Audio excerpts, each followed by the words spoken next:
Hello students, welcome to some education YouTube channel. આજના video લેક્ચરમાં આપણે જોઈશું ધોરણ 10 સ્વાધ્યાય 1.1 ચેપ્ટર પહેલું જે છે એમાં દાખલા નંબર 3. સ્ક્રીન પર તમને દેખાતું હોય છે કે નીચે આપેલા પૂર્ણાંકોના અવિભાજ્ય અવયવની રીતે ગુસા અને લસા શોધો. આની અગાઉના વિડીયો લેક્ચરમાં આપણે જોયું હતું કે બે સંખ્યાઓ આપેલી હોય તો એ બે સંખ્યાનો લસા અને ગુસા છે એ કઈ રીતે આપણે મેળવાય. આ વિડીયો લેક્ચરમાં આપણે જોઈશું કે 3 સંખ્યાઓ હોય જેમાં દાખલા નંબર 2 જે તમને સ્ક્રીન પર દેખાતો હોય છે, આ દાખલો છે એ ગયા વર્ષે એટલે કે 2024માં બોર્ડની પરીક્ષામાંથી પૂછાયેલો છે. બરોબર છે. તો આઈએમપી દાખલો છે અને લસા અને ગુસા છે એ 1 માર્કમાં એમસીક્યુમાંથી પૂછાતા હોય છે. તો આપણે જોઈશું પહેલેથી. બરોબર છે. પહેલો દાખલો આપણને આપેલો છે કે સંખ્યા આપણને આપેલી છે 12, 15 અને 21. ત્રણેયનો છે આપણે લસા મેળવીશું. પહેલો દાખલો ગણીએ. સંખ્યા આપણને આપેલી છે 12, બીજી સંખ્યા છે 15 અને ત્રીજી સંખ્યા છે 21. હવે ત્રણેયની પહેલા તો આપણે અવિભાજ્ય સંખ્યાના ગુણાકાર સ્વરૂપે છે દર્શાવીશું, એના અવયવ પાડીશું. પહેલા તો સૌથી પહેલા અવિભાજ્ય સંખ્યાઓ કઈ કઈ છે તો 2 થી શરૂ કરીશું. 2, 3, 5, 7. 2, 3, 5, 7, 11, 13 આવી રીતે. બરોબર છે. તો સૌથી પહેલા 2 વડે ભાગ ચાલશે તો 2 વડે ભાગ ચલાવીશું, વચ્ચે 6 વચ્ચે 6 છે અને 2 વડે ભાગી શકાય 2 ગુણ્યા 3 અને 3 પોતે અવિભાજ્ય સંખ્યા છે એટલે 3 એકા 3. તો 12ના છે અવયવ પડશે 2 ગુણ્યા 2 ગુણ્યા 3, જેને આપણે લખી શકાય 2 નો વર્ગ અને ગુણ્યા 3.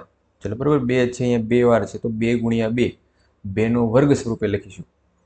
ચલો એવી રીતે ભાગ પાડીશું. આપણે 15ના ભાગ પાડીશું. 2 વડે ભાગ ચાલશે નહીં કેમ કે એકી સંખ્યા છે. 3 વડે ભાગ ચલાવશું. 3 વડે ભાગ ચાલશે 5 તેરી 15 અને 5 છે તો તે અવિભાજ્ય સંખ્યા છે એટલે 5 એકા 5. તો 15ના છે અવયવ પડશે 3 ગુણ્યા 5. એવી રીતે 21ના છે આપણે ભાગ પાડીશું તો 2 વડે ભાગ ચાલશે નહીં, 3 વડે ભાગ ચાલશે 7 તેરી 21 અને 7 એકા 7. ચલો એના અવયવ પડશે 3 ગુણ્યા 7. હવે આપણે લસા અને ગુસા છે મેળવવાનો છે અહીંયા. તો લસા સૌથી પહેલા લખીએ અને મેળવીશું ગુસા. હવે જેમ આપણે અગાઉના વિડીયો લેક્ચરમાં શીખાતા કે લસા કઈ રીતે મેળવાય. લસાનો મતલબ કે ત્રણેય અવયવ જે પાડ્યા, ત્રણેય અવયવમાં જેટલી અવિભાજ્ય સંખ્યા દેખાતી હોય એટલી એકવાર લખીશું એની મહત્તમ ઘાત સાથે. સૌથી પહેલા 2 છે તો 2, એની મહત્તમ ઘાત 2 છે તો મહત્તમ ઘાત 2 સાથે. પછી અવિભાજ્ય સંખ્યા 3 છે, પછી 5 છે અને એક 7 છે. ત્રણેય ગુણાકારમાં છે આવતી હોય એવી બધી સંખ્યાઓ છે આપણે લખીશું. અહીંયા છે આપણને 3 દેખાય છે તો 3 લખીશું. 5 છે તો 5 લખીશું. 3 વાર છે તો એક જ વાર લખીશું. 5 એક વાર છે, 7 એક વાર છે, 2 છે એક વાર છે પણ મહત્તમ ઘાત 2 સાથે 2 છે તો 2 લખીશું. હવે ગુસા. તો ગુસાનો મતલબ કે ત્રણેય પદમાં જે સંખ્યા કોમન હોય, બરાબર, વધારેમાં વધારે જેટલું કોમન નીકળી શકે એટલું લખીશું. તો અહીંયા છે એ 2 છે જે 15 અને 21ના અવયવમાં નથી. 3 છે 12ના અવયવમાં, 15ના અવયવમાં પણ 3 છે, 21ના અવયવમાં પણ 3 છે તો એક અવયવ થશે એનો 3. પછી લખીશું 5 તો કે 15ના અવયવમાં છે પણ 12ના અવયવમાં નથી, અને 7 તો એ અહીંયા 21ના અવયવમાં છે પણ 5ના અવયવ 15ના અવયવમાં અને 12ના અવયવમાં નથી. તો એક જ ગુસ્સા આવશે એનો 3. આનો છે આપણે ગુણાકાર હજી કરીશું તો 2 નો વર્ગ 4, 4 તેરી 12 એટલે થશે 12 ગુણ્યા 7 પંચું ને 35. 35 ગુણ્યા 12 કરશું 350 અને 3 સાથે ગુણાકાર કરો 350 અને 35 દુ 70. 0, 1, 2 અને 4 થશે 420. તો જવાબ લસા આપણને મળશે 420 અને ગુસા છે આપણને મળશે 3. બરોબર છે. એની પછીનો દાખલો આપેલો છે 17, 23 અને 29. બીજો દાખલો ગણીશું. 17, 23 અને 29. 17, 23 અને 29. આમાં છે આપણે લસા અને ગુસા છે મેળવવાનો છે. તો સૌથી પહેલા તો અવયવ પાડીશું. 17 છે પોતે અવિભાજ્ય સંખ્યા છે એટલે 17 એકા 17, માત્ર એક જ અવયવ પડશે 17 ગુણ્યા 1. 23 પણ અવિભાજ્ય સંખ્યા છે એટલે અવયવ પડશે 23 ગુણ્યા 1. એટલે અવયવ થશે આના 23 ગુણ્યા 1.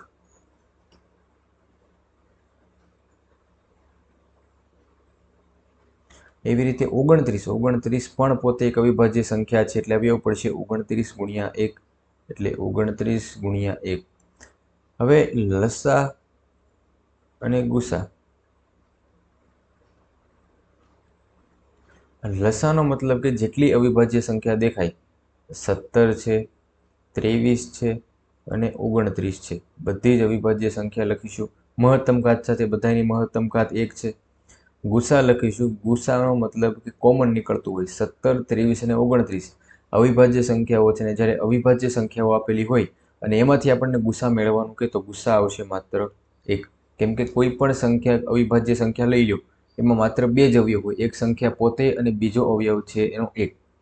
બરાબર છે. તો દરેક સંખ્યા અલગ અલગ હશે એટલે એમાંથી કંઈ કોમન તો આવી શકશે નહીં, એટલે માત્ર એનો અવયવ પડશે 1 અવયવ.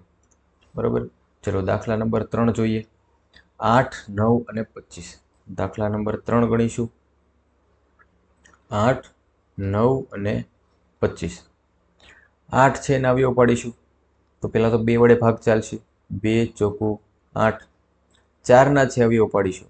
2 દુ 4 અને 2 છે અવિભાજ્ય સંખ્યા એટલે 2 એકા 2. અવયવ પડશે 2 ગુણ્યા 2, જેને લખી શકાય 2ની 3 ઘાત સ્વરૂપે લખી શકાય.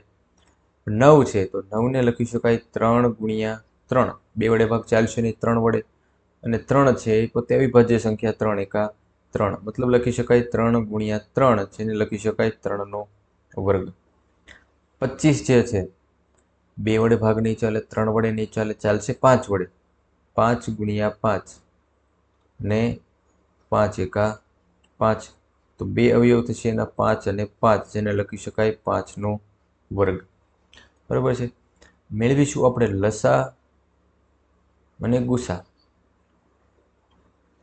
લસા અને ગુસા. લસા થશે જેટલી અવિભાજ્ય સંખ્યા દેખાય એની મહત્તમ ઘાત સાથે. 2 દેખાય છે અવિભાજ્ય સંખ્યા તો એની મહત્તમ ઘાત 3, 3 અવિભાજ્ય સંખ્યા છે તેની મહત્તમ ઘાત 2 અને 5 અવિભાજ્ય સંખ્યા છે જેની મહત્તમ ઘાત આવશે 2. અહીંયા 5 છે, અહીંયા 3 છે અને અહીંયા 2 છે. ત્રણેય અલગ અલગ અવિભાજ્ય સંખ્યા છે તો આપણે ત્રણેય લખીશું એની મહત્તમ ઘાત સાથે. 2ની મહત્તમ ઘાત 3, 3ની મહત્તમ ઘાત 2, 5ની મહત્તમ ઘાત 2. બરાબર છે.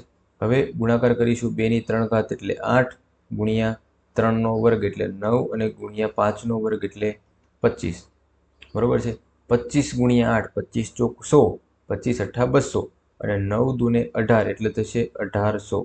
આનો જવાબ આવશે 1800. અને ગુસા ત્રણેય અવિભાજ્ય સંખ્યા છે, અલગ અલગ છે, 2, 3 અને 5 એટલે ગુસા આવશે 1. બરાબર. તો આ રીતે આપણે લસા અને ગુસા 2 અંકની સંખ્યા અથવા 3 અંકની સંખ્યાનો મેળવી શકાય. જો 3 અંકની સંખ્યા 2 અંકની સંખ્યા માટે તમે ન જોયું હોય તો અગાઉનો વિડીયો લેક્ચર તમે જોઈ શકો. આ વિડીયો લેક્ચરમાં આપણે 3 અંકની સંખ્યાનો છે એક લસા અને ગુસા કઈ રીતે મેળવાય એ જોયું. આની પછીનો એક દાખલો આપણને આપેલો છે કે જો ગુસા બરાબર 9 આપેલું હોય, 2 અવિભાજ્ય સંખ્યાઓ આપેલી છે, અવિભાજ્ય સંખ્યાઓ છે, 2 સંખ્યાઓ આપેલી છે, એનો ગુસા આપેલો છે, લસા છે એ મેળવવાનો છે. તો આપણી પાસે એક સૂત્ર હતું કે ગુસા જે 2 પૂર્ણાંક આપેલા હોય, ગુસા કયા 2 છે તો કે 306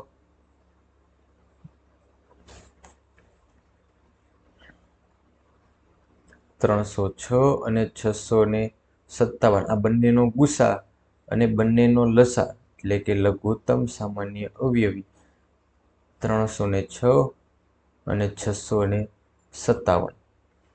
આ બંનેનો જો ગુણાકાર કરીએ તો જે 2 પૂર્ણાંક લીધેલા છે કયા કયા છે 306 અને 657, લખી શકાય કે બંને પૂર્ણાંકનો ગુણાકાર.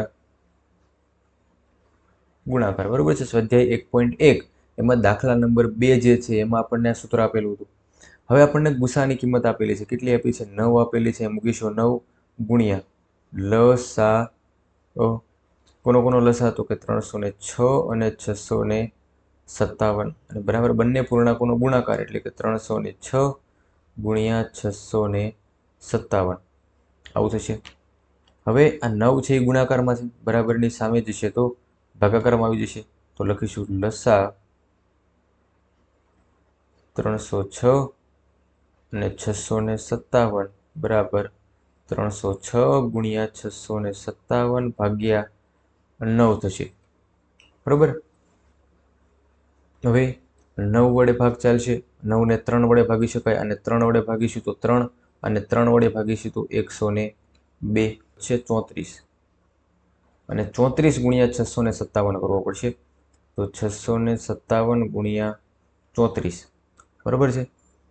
મૂકીશું 0, 7 તેરી 21 નો એકડો વધી 2, 5 તેરી 15, 16 17 નો 7 વધી 1, 18 અને 1 થશે 19. હવે 4 વડે ભાગ ચલાવવાનો.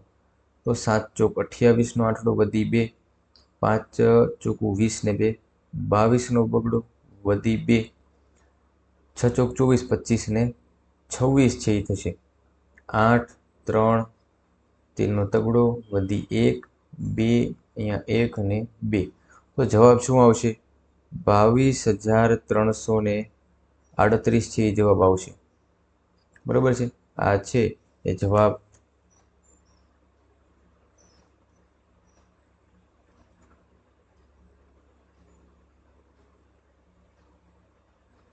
આ છે એ જવાબ થશે. બરાબર છે. તો આજના વિડીયો લેક્ચરમાં છે આપણે 2 સમ રાખીએ. આની પછીના વિડીયો લેક્ચરમાં આપણે દાખલા નંબર 6, 7 એ આપણે જોઈશું. બરાબર છે. તો જો તમને વિડીયો ગમ્યો હોય તો વિડીયોને લાઇક કરી દેજો, ચેનલને સબસ્ક્રાઈબ કરી દેજો.